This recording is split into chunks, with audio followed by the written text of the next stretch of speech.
नमस्कार, आप देख रहे हैं मौसम पूर्वानुमान का बुलेटिन उत्तर प्रदेश के लिए। सप्ताह भर की बात मौसम की होगी और इसमें बेसिकली बात होगी 5 मार्च से लेकर 11 मार्च के मौसम की। दोस्तों, ये वीडियो मौसम तक चैनल पर भी लिंक के रूप में अवेलेबल है, लेकिन इसे मैं अपलोड कर रहा हूँ न्यूज़ मीडिया मंच पर। आप सभी जुड़े हुए हैं और उम्मीद करता हूँ आपको पसंद आएगा वीडियो और जानकारियाँ ठीक लगेंगी। सबसे पहले बात कर लेते हैं पिछले 5 दिनों में, यानी 1 मार्च से लेकर 5 मार्च के बीच में हुई बारिश के आंकड़ों की। तो उत्तर प्रदेश में सामान्य से काफ़ी ज़्यादा वर्षा रिकॉर्ड की गई है और मॉनसून से अब तक देखें 2023 का जो मॉनसून था, उसके बाद पोस्ट मॉनसून सीजन आया अक्टूबर नवंबर दिसंबर में। उसके बाद विंटर रेन का सीजन आया जनवरी फरवरी में। लेकिन ना तो जून से लेकर सितंबर के बीच में 2023 में, ना अक्टूबर से लेकर दिसंबर के बीच में 2023 में, और ना ही 2024 में जनवरी और फरवरी में सामान्य से अधिक वर्षा इन जगहों पर कहीं रिकॉर्ड नहीं की गई थी। लेकिन ये जो प्री मॉनसून सीजन 2024 का है, जिसके बाद अब फिर से मॉनसून आने वाला है जून में, उस दौरान उत्तर प्रदेश में पूर्वी और पश्चिमी भागों में अधिकांश जगहों पर सामान्य से अधिक वर्षा रिकॉर्ड की गई है। लेकिन विडंबना यह है कि इस अधिक बारिश को किसान खुशी के तौर पर नहीं ले सकते हैं, क्योंकि ज्यादातर जगहों पर, खासतौर पर पश्चिमी उत्तर प्रदेश और मध्य भागों में बरेली, लखीमपुर खीरी और सीतापुर, लखनऊ, कानपुर से लेकर मेरठ, मुरादाबाद, सहारनपुर और बिजनौर, नजीबाबाद, इन सभी भागों में कई जगहों पर हुई तेज बारिश के साथ भारी ओलावृष्टि ने फसलों को बड़े पैमाने पर चौपट कर दिया है, नुकसान पहुंचाया है। तो ये सरप्लस किसान भाइयों के किसी काम का नहीं है। ज़्यादातर जगहों पर छिटपुट इलाकों में ज़रूर आपके काम का या आपके फ़ायदे की बारिश या ओलावृष्टि हो सकती है, अगर आपकी फसल उस अवस्था में नहीं थी कि उसको नुकसान पहुंचे। यहाँ पूर्वी उत्तर प्रदेश में, जहां अब तक इन 5 दिनों में 1.5 मिलीमीटर वर्षा होती है, वहां पर रिकॉर्ड की गई है 701% ज़्यादा, 12 मिलीमीटर। सिमिलरली उत्तर प्रदेश के पश्चिमी हिस्सों में 2 मिलीमीटर बारिश जहां पर रिकॉर्ड की जाती है, वहां रिकॉर्ड की गई है 18.3, जो 816% ज्यादा है। लेकिन बात वही है, इस ज्यादा का फायदा क्या? अब बात करते हैं अगले एक सप्ताह के दौरान के मौसम की। आप जानते हैं कि इस समय उत्तर भारत के पहाड़ों पर आज 5 मार्च को, जिस दिन ये वीडियो रिकॉर्ड कर रहा हूं, इस दिन भी एक डब्ल्यूडी पहुंचा है और एक नया डब्ल्यूडी 10 मार्च के आसपास आएगा। उसके बाद फिर एक बार 14 को आएगा। तो उसके चलते पहाड़ों पर कई हिस्से ऐसे होंगे जहां पर मौसम की सक्रियता बनी रहेगी।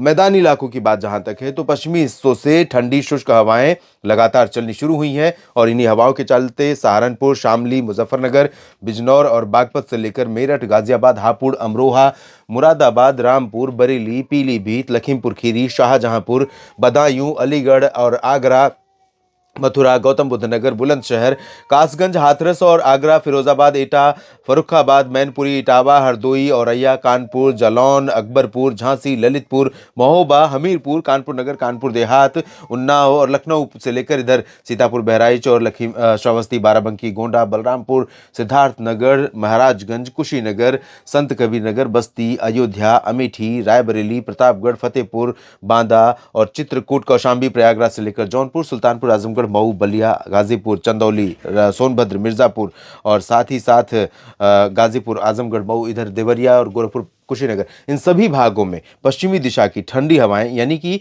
पूरे के पूरे 75 जिलों में पश्चिमी दिशा की ठंडी और शुष्क हवाएं उत्तर प्रदेश में चल रही हैं। और ये हवाएं, आपको बता दूं इन शॉर्ट, कि पूरे सप्ताह के दौरान, यानी कि 11 मार्च तक लगातार ये पश्चिमी दिशा की हवाएं चलती रहेंगी। इन हवाओं का एक फ़ायदा ये होगा कि रात में बिल्कुल भी आसमान साफ रहेगा। इसके चलते ओस अभी भी पड़ेगी, क्योंकि टेम्परेचर गिरा हुआ है, तो ओस पड़ेगी। तो जिन जगहों पर बारिश नहीं हुई है और जहां पर सिंचाई की ज़रूरत है, या फसल अभी ग्रोथ कर रही है, या दाने भर रहे हैं, परिपक्व हो रहे हैं, वहां पर ये ओस की बूंदें फ़ायदा कर सकती हैं थोड़ा बहुत। और दिन में आसमान पूरी तरह से साफ रहेगा, तो अच्छा खासा जो फोटोसिंथेसिस होता है, यानी प्रकाश संश्लेषण, सूरज की रोशनी से जो फसलों की ग्रोथ होती है, वो होगी। और हवा तेज जरूर रहेगी कई जगहों पर। तो तेज हवा कुछ लंबी फसलों के लिए, सरसों की अगर बड़ी फसल है, भर गए हैं दाने, तो हो सकता है कहीं पे गिर जाए। लेकिन अब अगर बारिश नहीं होती है अगले 15-20 दिन, एक महीने, और शुष्क मौसम लगातार बना रहता है, तो फसल को फायदा ही होगा। भले ही फसल गिर जाएगी तो फसल के ऊपर ही गिरेगी और जमीन पर नहीं जाएगी, तो नुकसान नहीं पहुंचेगा। हाँ, पोषण मिलना कम हो जाता है अगर तने से फसल टूट जाती है। अगर कोई भी पेड़ है, कोई भी पौधा है, अगर यहाँ से टूट गया, तो उसको जो पोषण मिलना है वो थोड़ा सा कम हो जाएगा, लेकिन टूटेगा नहीं, इतनी तेज़ हवा नहीं रहेगी। हाँ, पूर्वी उत्तर प्रदेश के क्षेत्रों में लखनऊ और अयोध्या से लेकर प्रतापगढ़, भदोही, सोनभद्र, जौनपुर, आजमगढ़, गोरखपुर, सिद्धार्थनगर, इन भागों में ज़रूर हवा की रफ्तार काफ़ी ज़्यादा रहेगी। तो यहाँ पर फसलों को थोड़ा-सा चैलेंज फसलों के लिए रहेगा। और जो सिस्टम आ रहे हैं पहाड़ों पर, उन सिस्टमों का क्या असर होगा? उन सिस्टमों का असर ये होगा कि बीच-बीच में कुछ बादल राजस्थान, पंजाब और हरियाणा के रास्ते उत्तर प्रदेश के भागों पर पहुँचते रहेंगे और लखनऊ तक या सीतापुर और बहराइच तक ये बादल कभी-कभार धूप-छाँव के बीच में ये नज़र आते रहेंगे, लेकिन इन बादलों से बारिश नहीं होगी। तो ओवरऑल मौसम ठीक-ठाक रहेगा। बने रहिएगा आप मेरे साथ मौसम तक चैनल और न्यूज़ मीडिया मंच पर। जानकारियाँ अगर आपको ठीक लगें तो वीडियो को लाइक और शेयर कीजिए। कमेंट बॉक्स में अपनी प्रतिक्रिया दीजिए और एक बात कहना चाहूँगा कि आप जानते हैं कि ये प्रयास बहुत मायने रखता है किसान भाइयों के लिए और ये प्रयास मैं निरंतर जारी रख सकूँ, इसके लिए आप सभी का दिल से मुझे सपोर्ट चाहिए। आप चैनल को सब्सक्राइब कीजिए, लाइक कीजिए और एक निवेदन और करूँगा कि अगर आप सपोर्ट करना चाहते हैं तो चैनल को जॉइन करके, मौसम तक चैनल को जॉइन करके आप सपोर्ट कर सकते हैं। आप सभी का बहुत-बहुत धन्यवाद।